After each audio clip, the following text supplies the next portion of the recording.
welcome to Tuned to Yesterday, delivering programs from the golden age of radio. I'm your host, Mark Lavonier. Drama coming up in this hour. Later on, we'll hear the Strange Wills program, but right now it's the Theater of Romance with Henry Fonda. With radio actresses Kathy Lewis and Verna Felton, this drama called Casanova Brown from November 13th, 1945 on CBS. Good evening, ladies and gentlemen. From Hollywood, Colgate tooth powder for a breath that's sweet and Halo shampoo to glorify your hair bring you Casanova Brown, starring Henry Fonda. Colgate tooth powder for a breath that's sweet and Halo shampoo to glorify your hair. Present your Theater of Romance from Hollywood.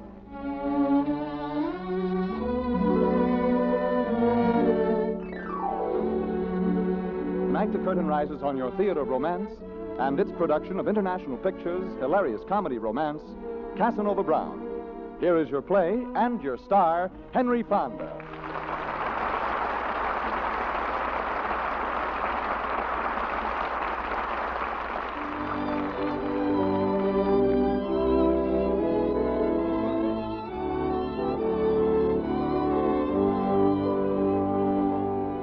Once upon a time, in a small town just outside of Chicago, lived a very shy young professor, the last living descendant of one of history's most dashing lovers, and whose name, therefore, was Casanova. Casanova Brown. Since he was a quiet, conscientious, very good young man, people had long since forgotten the Casanova and simply called him Cas, or Professor, or, hey, you. That was something of an error, as you presently shall see. At this moment, Cas is preparing, somewhat nervously, to officially request the hand of his chosen lady. All right, darling, let's go in. Don't look so frightened. You know Dad's bark is always worse than his bite. He really loves me very much. I do not. Oh, listening again, eh? May we come in, Dad? No. Cas wants to talk to you, Dad. Well, that's different. Hello, J.J. Come on in. Not you, Madge. Go ahead, Cas, darling. I'll wait downstairs. What a revolting female she is. Sit down, Cas. Now, what can I do for you? Well, I've missed our little talks. Ever since you came back from New York, you've sort of avoided me. Well, not really. You see, I've not been entirely blind to the little trap Madge has set for you. But I know you're much too intelligent, much too shrewd to be taken in by that dreary female. Perhaps I'd better make my position clear, J.J., before you say anything else. I want to marry her. Marry whom? Marry Madge, of course. Madge? Are you out of your mind? I am not. But whatever on earth for? Because I love her, of course. Love Madge? Oh, come now, Cas. That's just downright silly. You must have some better reason than that. Besides, you don't know what love is. You've had no experience. I have had experience, and I do know what love is, and I want to marry Madge. You're insane. Absolutely insane. Get out of it while you still can. Get on a train. Get on a plane. Get on anything. And get out of here. Now, see here, J.J. I'm going to marry Madge, and not you or anyone else is going to stop me. You'll regret it. Mark my words, you'll regret it.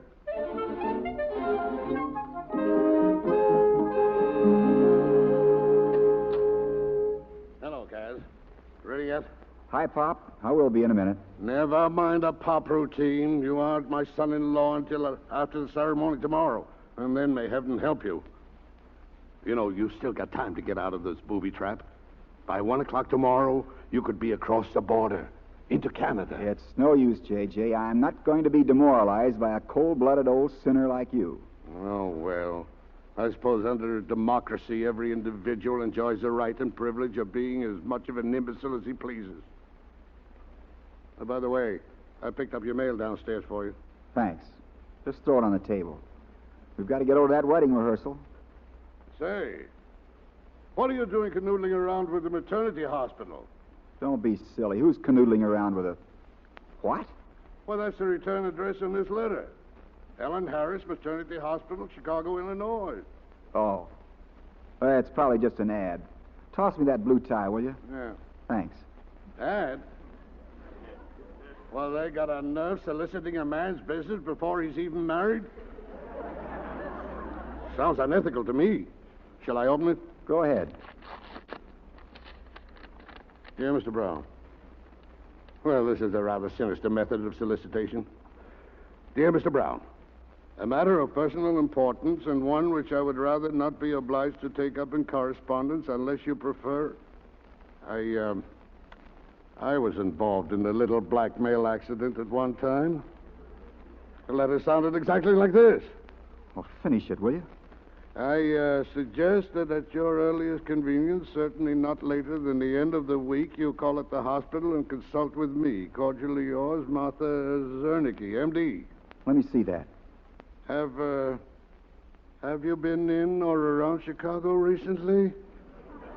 No, not Chicago. There must be some mistake. Well, if that letter's a mistake, we're in a very pretty position to knock up a little quick dough. They can't run around scaring young bridegrooms with letters like that. It may not be a mistake. What? What did you say? You see, I don't know. I can't find out. I tried to call her on the phone long distance, but the number's been temporarily disconnected. Call who? Oh, gosh, I don't know what to do. I'm in a very strange situation. Yes, I should judge so. But why Chicago? I don't know why. If it had been New York. Yeah, New York.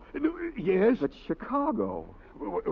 Would you mind telling me what this is all about? Oh, that's going to be a little difficult. You remember last spring when I went to New York to see about selling my book? Yeah? Well, while I was there, I met a girl. Ah, now we're getting somewhere. What was she like?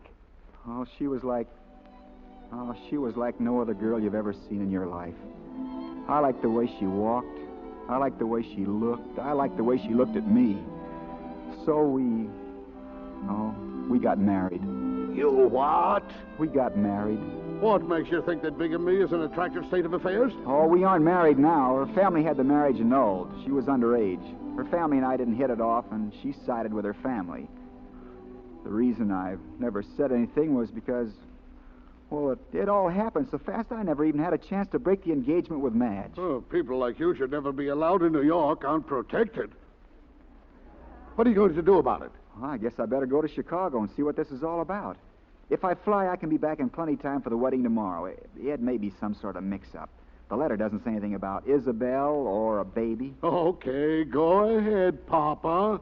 You may be lucky enough to get out of this marriage in spite of yourself. I don't want to get out of it. Foolish boy. Foolish boy.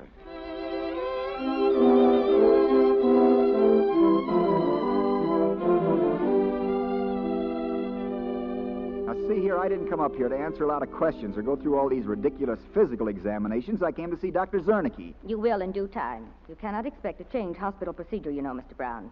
Any tuberculosis in your family? Of course not. I come in here for a talk with Dr. Zernicke, and I'm stripped, weighed, fluoroscoped. Any member of your family subject to fits? Don't be insulting. Insanity? No, not yet. That's all. You can put your coat on now.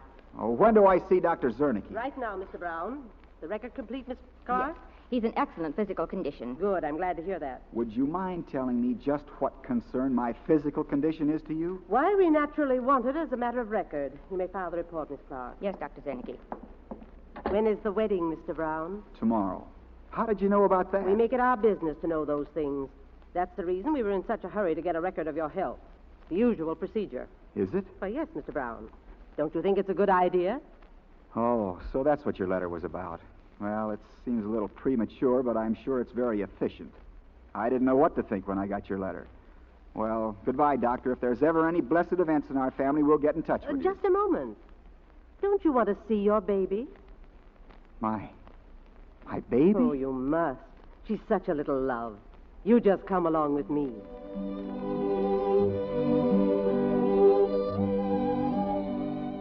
Just look through the glass. There she is, the one on the end. Well, I'll be doggone. Say, could I go in and hold her for a minute? Oh, I'm afraid not.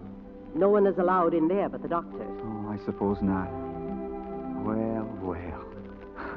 This certainly is a surprise. How does she compare with others of her age, weight? Oh, perfectly normal. Just normal? Well, maybe a little better. She has all her arms and legs and fingers and toes and all that. Nothing missing, I mean. A full set. The customary number and variety. Oh, isn't it wonderful? Oh, it's quite usual. Wouldn't you like to see her mother? Her mother? Is she here? Well, naturally. Yes, that is a lovely child. It's going to be a very lucky family that gets her for adoption. Get her for what? Adoption. Didn't you know? Miss Drury has registered the child for adoption. That's why we needed your medical record. Well, she can just unregister her. You're not going to peddle my daughter around as some lazy idiot who hasn't any family of his own? Miss Drury's title, her title to the child is clear and legal. We've already checked into it. Well, we'll just see about that. I'll take you to Miss Drury's room. Perhaps it would be better if you two discussed it together.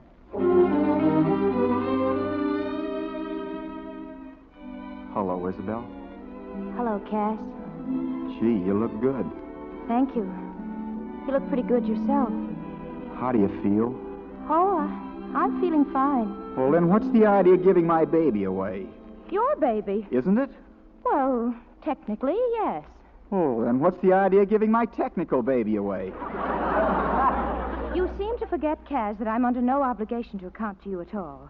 What I choose to do with my baby is my own affair, not yours. Well, that's a fine attitude. Well, suppose I had a chance for a marriage that meant a lifetime of complete and wonderful happiness. I certainly couldn't risk that happiness by presenting the man with someone else's child. Good grief, are you planning on getting married again? I only said suppose. That's ridiculous. You can't marry anybody. Why can't I? Because you're a mother.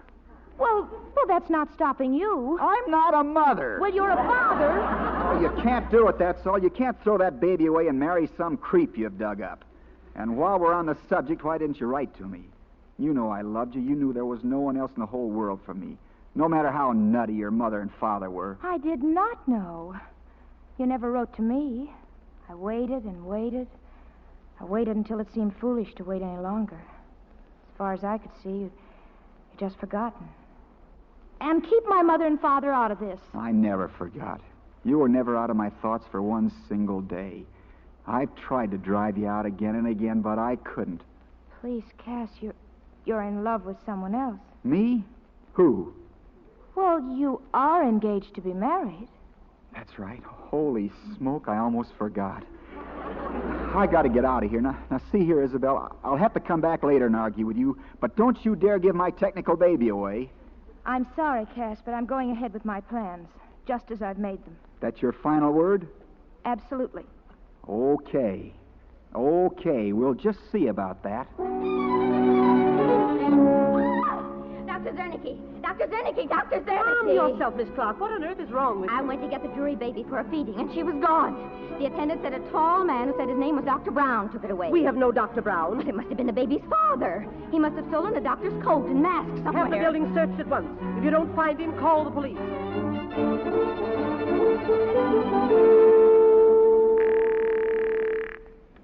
Hello? This is J.J. Parrish speaking. J.J., listen. I find myself in an extremely awkward predicament.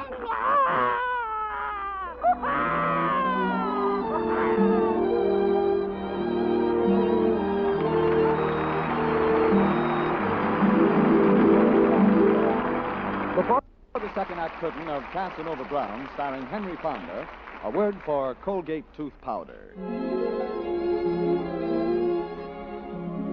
The young married Conlons are going to give a party. Betty and Jim Conlon are making up the guest list. Well, say, Betty, you haven't put down Marie's name. How could you forget my sister? I didn't forget her, Jim, but, well, a little breath of trouble is tagging Marie. Well, gosh, why don't you tell her? No, Betty can't very well tell her sister-in-law that she has a breath of trouble. I mean unpleasing breath. It's clearly a case for Colgate tooth powder. You see, anyone can be the victim of unpleasing breath. It happens to thousands without their knowing, marks them down socially, brings them unhappiness, and they seldom suspect the real reason. Don't let that breath of trouble catch up with you. Do this. Brush your teeth night and morning and before every date with Colgate tooth powder. For Colgate tooth powder cleans your breath as it cleans your teeth. Scientific tests prove that Colgate tooth powder, in 7 cases out of 10, instantly stops unpleasing breath that originates in the mouth. And when it comes to cleansing, money can't buy a dentifrice that will clean your teeth better or quicker than Colgate tooth powder. Remember the name, Colgate tooth powder, with the accent on powder.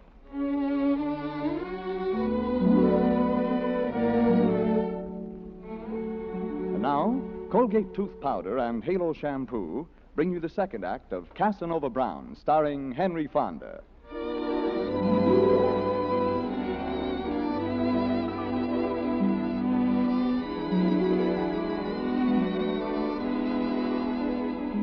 We find Cas in a room at the Windsor Hotel, bending anxiously over his offspring. One of the hotel chambermaids is changing the baby as Frank the bellhop comes in the door. How is she? She's fine, Frank, except she's gained an ounce since her 10 o'clock feeding. Holy smoke! There you are, honey. I tell you, Mr. Brown, you ought to get her formula from the hospital. I never heard of such growth. She's gained 1 pound this week. Yeah. I guess instead of weighing her 5 times a day, I better check her weight every hour today. If this keeps up, I'll have to do something. Why, if she gains 1 pound a week, that's 52 pounds a year. At that rate, she'll be about 12 feet high and 4 feet square. Have you tried all the formulas in the book? I'm on the 12th now. Monica, I think today we'll combine several. We'll take a base of pablum wablum and lace it with milk and vitro.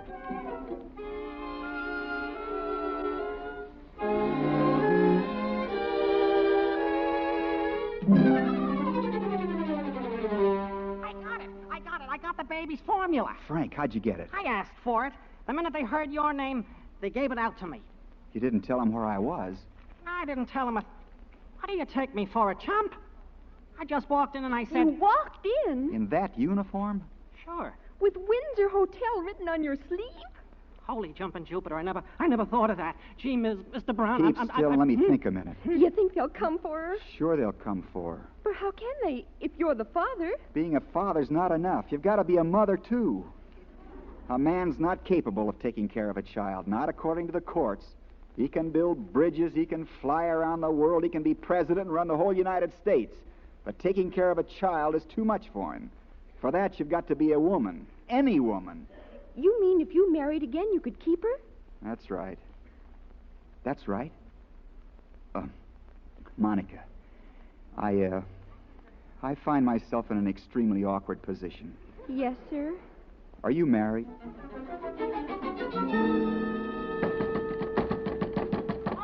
All right, I'm coming. My name's Ferris. I'm an Madge old Ferris. friend I'm of looking Mr. for Brown's, Casanova and Brown. I I'm want to see Isabel him Drury, today. and I want Quiet. my baby. Quiet. I think... Quiet. If you'll excuse me, I'm a little confused. I'm Frank, the bellhop. Well, perhaps you'll all be kind enough to let me explain. I'm J.J. Ferris, an old friend of Mr. Brown. Mm-hmm. This is my daughter, Madge, whom he was to marry. And this is Isabel, who is the mother of his child. We all met at the hospital. Now, would you be good enough to tell me where Mr. Brown is? He's getting married. Married? What? Really? Who made bingo this time? Miss Monica Case of Cicero, I believe. It was one of those whirlwind romances. Oh, Cas. Oh, Dad. Oh, nuts.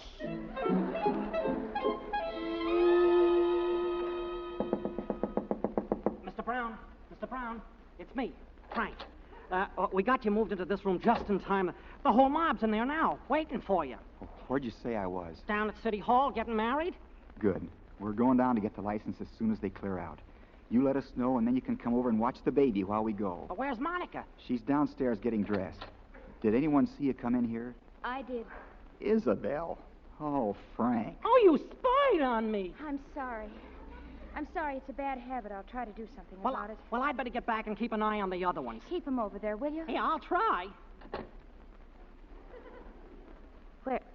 Where's the baby, Cass? On the bed. Oh, Cass. Look how she's grown. Too much, you think? Oh, no. No, she's just perfect. Don't touch her while she's feeding. It makes her nervous. She's very high-strung. Not too high-strung, is she? No. Just sensitive. Oh. She hasn't been sick at all. Oh, of course not. She's had the very best of care. I've tried to keep abreast of all the best authorities. I've read all the latest books on the subject of child care, which you might have done yourself if you had been interested in her. Oh, Kaz, you fool. You idiot. I never meant to give her away. I couldn't live without her. Then why did you say you were going to? Because I wanted you to come running and stop it. I wanted you to see her and want her and want me again. I just came to Chicago to have her because I thought that'd be the easiest place for you to get to. You did? Uh-huh. Of course, now it's too late for anything. Too late? Why is it too late? The bellboy told us what you've done, and Kaz, I do sincerely hope that you'll both be very happy. Who's both? What are you talking about? Didn't you get married this afternoon? Of course not. Are you crazy? It takes 3 days to get married in Chicago. You mean you're not married at all? To anybody? No, I'm not married to anybody. Are you? No, I'm not, Kaz. Well, would you marry me? Kaz, I'd love to marry you. Oh, Isabel, I do love you so doggone much. Say, if it's not too much to ask, would you mind telling me just what you're up to, Casanova? Oh, hello, J.J. Say, I wonder if you'd help me out. I understand Madge is waiting across the hall, and Monica's waiting downstairs, and Isabel and I will... Yeah, it's perfectly obvious about Isabel and you. Kaz, I think that once more you find yourself in an extremely awkward position. Yeah, that's what I mean. All right. I'll explain to the ladies. Only, do me a favor, will you? I'm an old man, and I can't take much more of this. Marry this one, will you? He's going to, Mr. Ferris. You bet I am going to, J.J. And this time it's going to stick as long as we live. Come on, honey, we'll take the baby and go down to the license bureau and make this whole thing legal.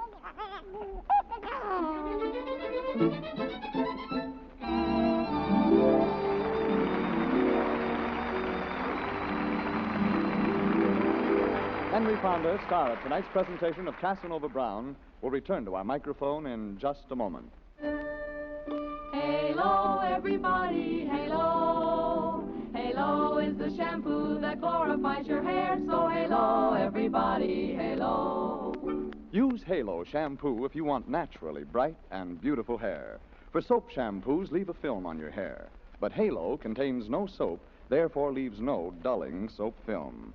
The very first time you use Halo, you'll notice your hair glistens in all its natural brilliance. The deep, full, natural color and luster come sparkling through like sunshine through a clean window pane. And remember, even in the hardest water, Halo makes oceans of rich, fragrant lather. Halo quickly carries away loose dandruff, grease, and dirt. Needs no lemon or vinegar rinse, because Halo leaves no dulling soap film. Nothing to hide your hair's natural beauty. Say hello to Halo and goodbye to dulling soap film. Use Halo on your children's hair, too. Get Halo shampoo at any cosmetic counter. Remember, Halo glorifies your hair. So halo, everybody, halo. Halo shampoo, halo. Colgate tooth powder for a breath that's sweet and Halo shampoo to glorify your hair. Join in thanking Henry Fonda for his performance as the star of International's Casanova Brown. Welcome home to Hollywood, Hank. Thanks. It's great to be back. And it was fun to appear on the Colgate Halo Theater of Romance. Next week's appearance of Jimmy Stewart should provide a lot of entertainment for the steady patrons of Theater of Romance. I know I'll be listening, and I hope that someday soon I'll be back with you. Until then, good night and good listening.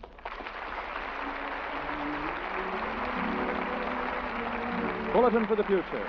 Next week, Charles Vanda's production of Theater Romance for Colgate tooth powder and Halo shampoo stars Jimmy Stewart in No Time for Comedy, to be followed by Robert Walker and Robert Taylor. Keep a date with Theater of Romance for all the weeks to come. You'll always hear your favorite stars. These presentations of Theater of Romance come to you because of your enthusiastic recognition of Colgate tooth powder for a breath that's sweet and Halo shampoo to glorify your hair. The Theater of Romance on Tuned to yesterday from November 13th, 1945 on CBS. That would mark Henry Fonda's fourth radio appearance following his service in the Second World War. Like many actors of that day, he had joined the Navy, albeit at the age of 37, and even won a Bronze Star for helping to sink a Japanese submarine. And within his rank in the Navy, he would end up delivering dispatches to one Admiral Nimitz, who he would end up playing on the silver screen twice in the 1960s and 70s. It's an hour of drama on Tuned to Yesterday. I'm your host, Mark Lavonier. And now on to Strange Wills, bringing forth true stories of, you guessed it, strange wills. This episode called Black Interlude, featuring Warren William, Lorene Tuttle, and Howard Culver from December 19th, 1946. Strange Wills. Stories of strange wills made by strange people, starring the distinguished Hollywood actor Warren Williams, and featuring Marvin Miller and Lorene Tuttle with Howard Culver, and the original music of Del Castillo. I devise and bequeath to my heirs the 7 deadly sins: despair, anger, jealousy, revenge, lust, envy, and hate.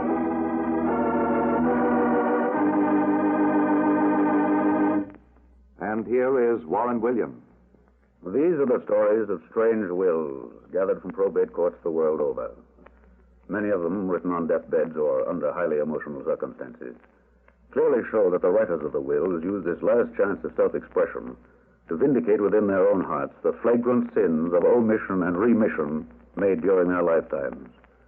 Names, places, and time have all been changed in order that no reflection may fall on any person or persons living or dead. From the dusty vaults of the probate court, we bring you documentary proof of the old adage that man is the strangest of all creatures. You'll presently see what I mean. Of all the sins that live within the human heart, none is so deadly, so lasting as hate. Unchecked, it bears the bitter fruit of mental and spiritual annihilation, nor does it always end with death. Its vibrations reach out of the grave like the tentacles of an octopus in a last effort to win the final victory of a bitter revenge. Why did Francis X. Blair hate his only son, Paul, with a hatred as intense and boundless as the elements? The reason is as old as Eve. Francis X. Blair, rich, handsome, and a widower, and his son, Paul, were both in love with the same girl. Francis X. Blair had been my client for nearly 10 years. He was dominant, relentless, and headstrong, the kind of a man who took what he wanted no matter what the hurt. Paul was like his dead mother, shy and sensitive. His talents ran to the literary. How he ever managed to take the lovely and beautiful Phyllis Lamar away from his father, I'll never know. But insiders told me that it was just a case of love at first sight. Everyone who knew about it was anxiously waiting to hear whom her final choice would be, father or son. And then one cold November night, Francis X. Blair invited me over to his penthouse apartment to discuss his will. I knew that something extraordinary was about to happen. Telling me to be a good loser, John, may be the conventional thing to say. But unfortunately, I've never lived in the conventional manner. Oh, why can't you forget and forgive them both, Francis? After all, Phyllis has made her choice, and while she may prefer Paul as a husband, you can still have her as a daughter. I'm sorry that I can't agree with you. I consider my son in the light of a thief. A love thief, if you like. But the fact remains that he deliberately took away from me the one thing in my life that I cherished most highly. I would have preferred it if he had robbed my safe. It would have been more honorable. He's got to pay for his sin, and she will pay for her folly. Why don't you sleep over it for a few days, Francis? I'm sure that with sober reflection... It won't be necessary. I have made my final decision. From this day on, my son is disinherited. I want you to redraft my will, cutting him off with $1. But surely you aren't serious. Paul is just out of school a few years. He isn't equipped... Let him starve, then, and the girl with him. She'll come crawling back to me on her knees one of these fine days, begging my forgiveness. Francis, I beg you not to be hasty. I'm sorry, but it's too late. I hate Paul Blair as I've never hated another soul, living or dead. I want him to suffer, just as he has made me suffer. I'll hate him until my dying breath. And if I can, I'll go on hating him from my grave. And this is the last time I will ever mention his name again, as long as I live. Nor did the next 2 years bring a change of heart. Francis X. Blair grew more bitter day by day, if such a thing was possible. His will was prepared and executed according to his wishes. But I still hoped that before he died, he would relent and repent. Paul and Phyllis, meanwhile, were quietly married and were living in a small furnished apartment on the outskirts of town. On the night of their first wedding anniversary, they invited me to dinner. And I want to offer my congratulations on this, the first year of your happiness together. And don't think we haven't been happy, Mr. O'Connell. Paul has been wonderful. Well, I had to make up in some way for all the millions she lost by not marrying Dad. Oh, I just been talking nonsense. No, how is Dad, Mr. O'Connell? You know, I haven't seen or heard from him in almost 2 years. Tell me, has he softened any? No, I'm afraid not, Paul. In fact, he's more bitter than ever. Of course, there's always a chance, always the possibility he may... We don't want any chances, do we, Paul? We have our own plans now, our own dreams, too. I think good comes out of everything, Mr. O'Connell. If Paul hadn't been disinherited, do you think he would ever have taken a job as a reporter? That's where he learned to write. And I agree with you, Phyllis. I think Paul has a brilliant future as a writer. One day, with you behind him... Oh, everything would be fine if Dad would only forgive me.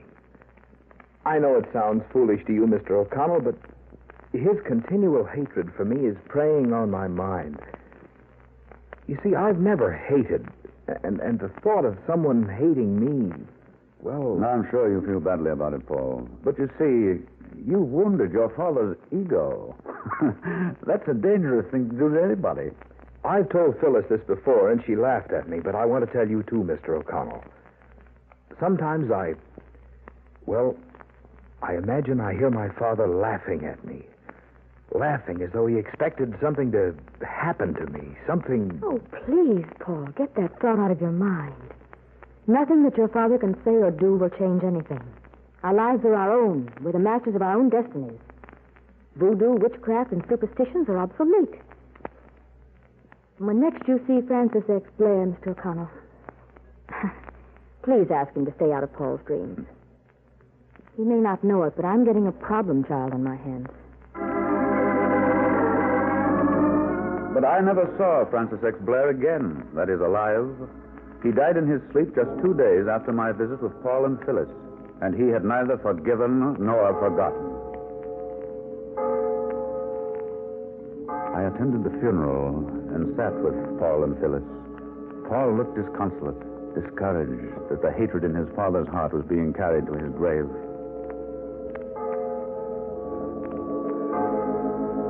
Benedicat vos omnipotens Deus, et Pater et Filius, et Spiritus Sanctus, requiescat in pace.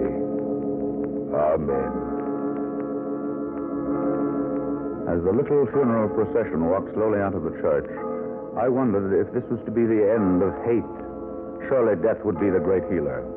Had not the late Francis X. Blair done enough hurt to more than compensate for his lost love? Well, I thought so.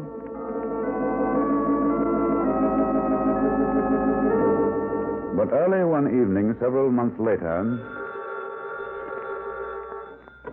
Yes? Mr. O'Connell? Yes. Oh, Mr. O'Connell, this is Phyllis Blair. I've only got a minute to speak to you. I'm here at the airport with Paul. We're leaving, Mr. O'Connell, leaving for good. We're flying to the West Coast. For good? Heavens, what's happened? Paul is standing just outside the booth. I don't want him to hear me. Mr. O'Connell, Paul said that he couldn't live here another day. Since his father's death, he's grown worse instead of better. He says that he hears his father still laughing at him. He says if he doesn't go immediately, he's liable to lose his mind. Oh, I've got to go now. He's getting suspicious. Phyllis, I want you to keep in touch with me. I'll help you, both of you, all that I can. Maybe it's best... Hello? Hello? Hello? Number, please. Oh, never mind, operator. So this was it. The hatred of father for son was really living on, coming up like some shrouded ghost from the tomb to encompass and destroy. I recalled the old familiar proverb, hell hath no fury like a woman scorned. I wondered why they stopped with a woman. What about a man? What about the dead? Where did fury end, I wondered.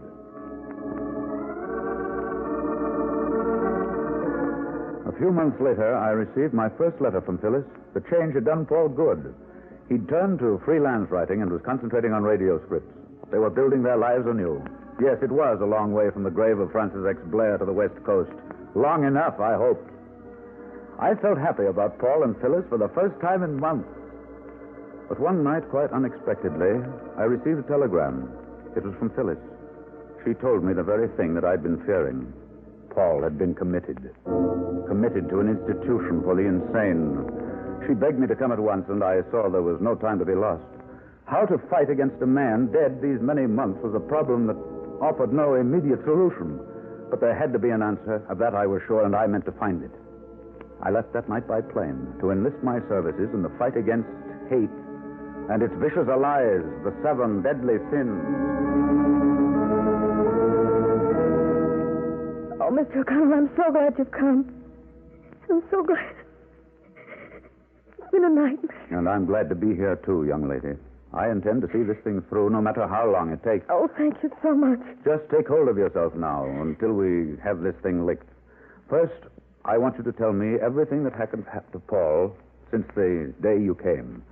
Then I hope I'll know what to do. Well, as I told you in my letter, Paul went into radio. His training on the newspaper was excellent, and he turned out several very good scripts. One show in particular, he calls Happy Valley, was seriously considered by several agencies. Paul has written over 30 chapters. You see, it's a daily serial about a disabled war veteran who comes home, and the story he tells about his readjustment into a normal society. What happened to it, Phyllis? He had a meeting 2 weeks ago at the agency.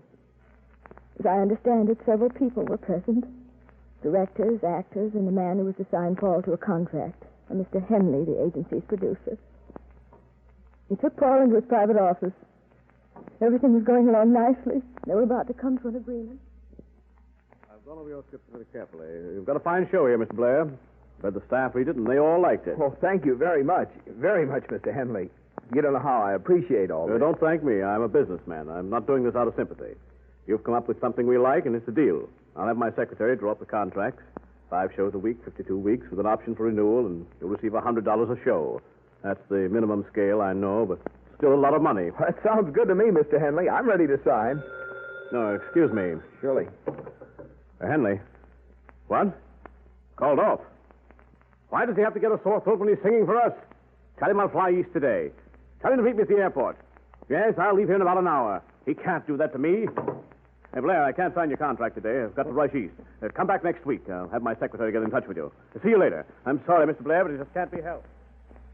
And so, Mr. O'Connell, that's how it ended. Paul didn't say anything when he came home. He retired early. And sometime during the night...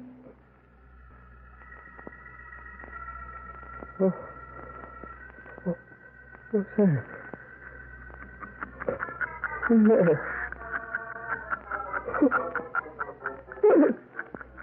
Phyllis, do you hear it? Do you hear it? Paul, what is it? Here's what? It's my father. He's laughing. Laughing from his grave. Oh, Paul, that's nonsense. I don't hear anything. He's laughing at us, Phyllis. He's responsible for everything going wrong with me. Paul, please. I never should have married. I never should have married. Paul, stop. You don't know what you're saying. Oh, yes, I do.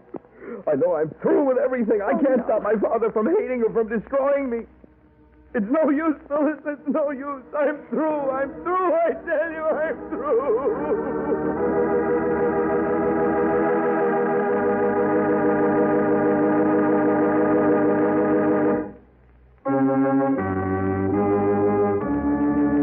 Next day, Phyllis and I motored out to the mental institution where Paul had been taken.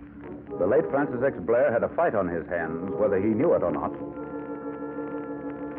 For a while, Mr. O'Connell, we thought he was going to recover rapidly, but then he got worse. We've been giving him shock treatments, therapy, the usual correctives for his type of illness, but unfortunately... We appreciate everything that's been done for him, Doctor. But I do have some rather interesting facts, which I hope may be of benefit in treating him. You see, Doctor, I represented his father legally. For the next hour, I told the doctor what I knew about the strange case of Paul Blair. I told him of a plan I had that might possibly help to restore the young man's reason. It was a gamble, I knew, but it was time to put our cards on the table. It was now or never. After hearing me out, the doctor agreed to my plan. We left without seeing Paul, but in a happier frame of mind. Late Later that afternoon, I called upon a friend of mine, a radio broadcasting executive. I told him the story. What you're asking me to do may cost my job, John, but it's worth a chance. Let's see. I've got a spot tomorrow afternoon, 3 o'clock. We're changing programs. I'll sandwich your show in. But only for one day, mind you. Believe me, Joe, I appreciate that one day. But if my switchboard is clogged with an angry mob calling for my neck, you know what you'd better do, don't you? Yes, I do. I'll start running. At 3:15 the next day, everything was in readiness for the experiment. A radio had been slipped into Paul's room. Phyllis, the doctor, and I stood outside his partly open door, waiting for the moment that was to lift him from his black interlude or to plunge him forever into the half-world of fantasy. Dejectedly, Paul sat in his chair, gazing off into nowhere. He looked forlorn, despondent. Our plan was a shot in the dark, but we were all praying for it to hit the mark. And then, 3 o'clock.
You see him? Look, he's hurried. He's looking at the radio. Oh, pray, Mr. O'Connell, pray. Folks of Happy Valley, as you all know, we're down here at the station today to welcome back our friend and neighbor, Sergeant John Watson.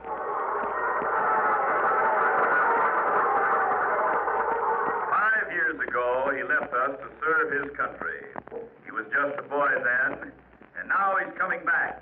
A hero and a man. Look, Doctor. He's walking over to the radio. He's smiling. Let's give Johnny a welcome he'll never forget as long as he lives.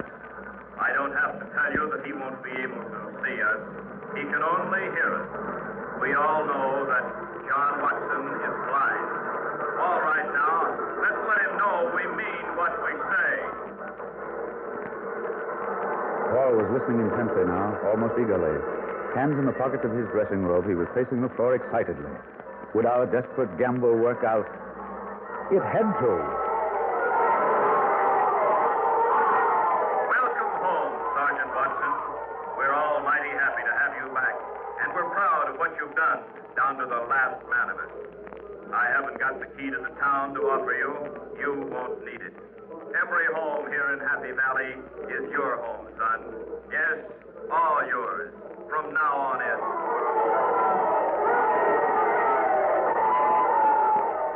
Well, thanks, everyone. Thanks a lot.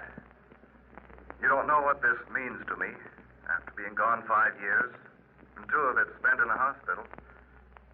I can't see you, but I feel you, and it's the best feeling I've had in a long time.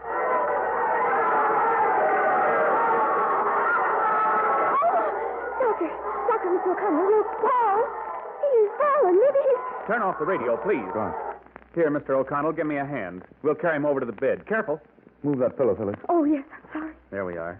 Just leave him here, please. I'll ring for the nurse and we'll attend to him immediately. Oh, Doctor, maybe we shouldn't have done this. Well, there's nothing to worry about for the moment, but I'll have to ask both of you to leave now. I'm sorry, Mr. O'Connell, that the experiment didn't work. No, I'm sorry, too, Doctor. Probably I let my hopes get the better of me. I'll let you know later whether or not this afternoon's experiment had any violent reaction.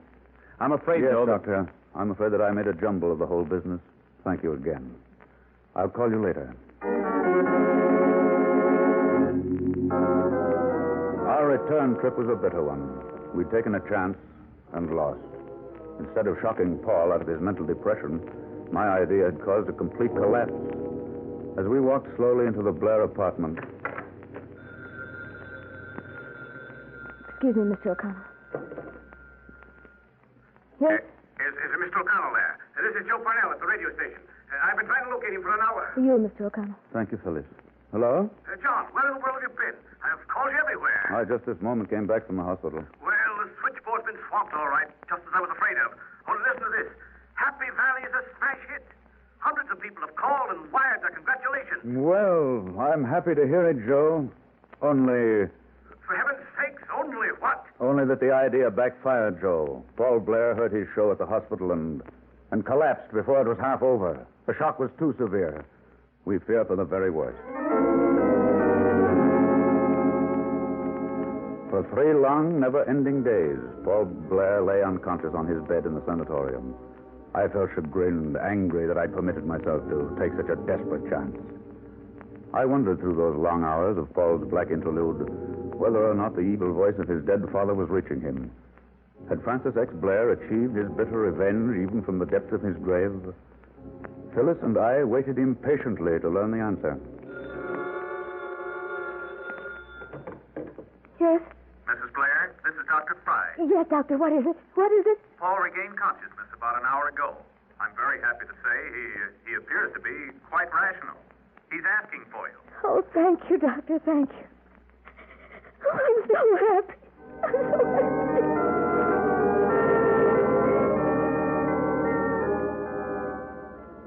Oh, Paul. Paul, darling. I heard it, Phyllis. I heard Happy Valley. Yes. Oh, it was wonderful. Imagine my show, my first show on the air. Yes, Paul, I know. Mr. O'Connell and I were here when you heard it. Wasn't it wonderful? And you'll be happy to know, Paul, that your show is a smash hit. Service organizations everywhere are behind it. It's on the air to stay. Oh, I must get strong in a hurry. Every day is precious to me now. I've new ideas, new shows. And I have you, Phyllis. I know now that our world's going to be new and beautiful. Yes. And I know, too, that Dad finally forgave me. You see, after I heard the show, he stopped laughing. Maybe he heard it, too.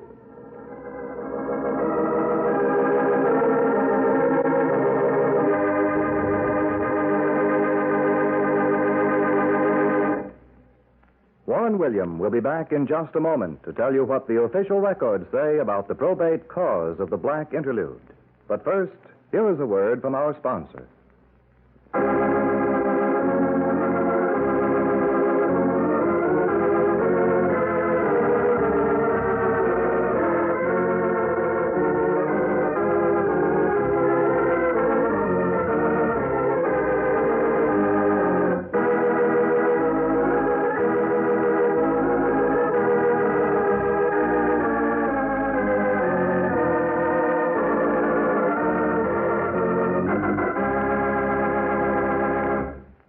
Here again is Warren William.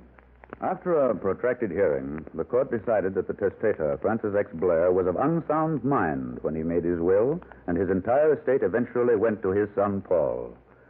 He, in turn, gave a large part of his inheritance to a disabled veterans clinic. Paul is now a very successful writer and author. Just recently, he and Phyllis left for an extended trip through South America to gather material for a new book he's preparing to write. And about the laugh from the grave, well, frankly, your guess is as good as mine. Did Paul actually hear it? Or was it caused from an oversensitiveness together with a persecution complex? Well, if it's true that love is eternal, why not hate? If the one is possible, why not the other? Yes, why not? Next week, I have a story for you about a last will and a testament that's stranger than any story you've ever read in a book. A pirate and a beautiful girl were shipwrecked on a lonely, deserted island. Unfortunately for him, he was mortally hurt in getting ashore. Because he was possessed of a considerable fortune, and because he felt that he must atone for his past sins, he decided to make a will. But he had no paper, no pencil or ink. And yet he made a written will that found its way back to civilization and the courts. And how did he do it? Well, when you hear the story...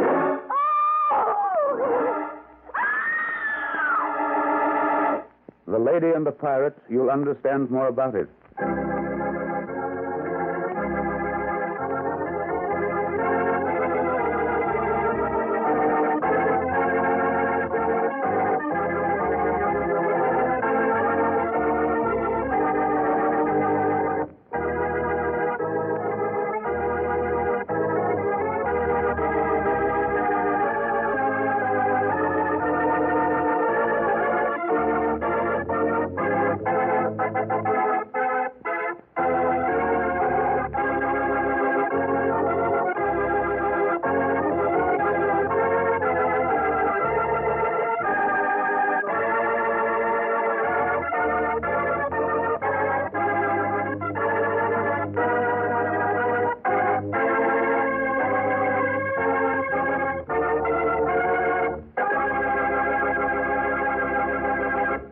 This is Warren William inviting you to listen again next week.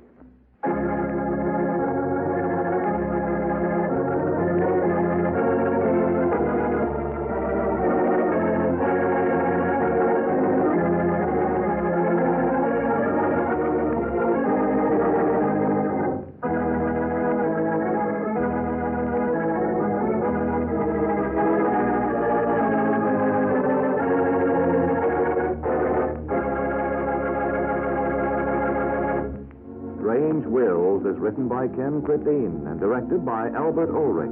This is a Teleways feature produced in Hollywood.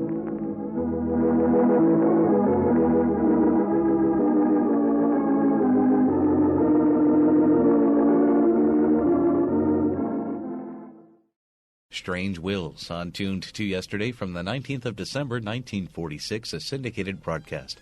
And that brings to a close this hour of drama on Tuned to Yesterday. Be sure to be with us next time for more great programs from radio's yesteryear. Until our next hour together, I'm Mark Lavonier. Thanks for tuning in.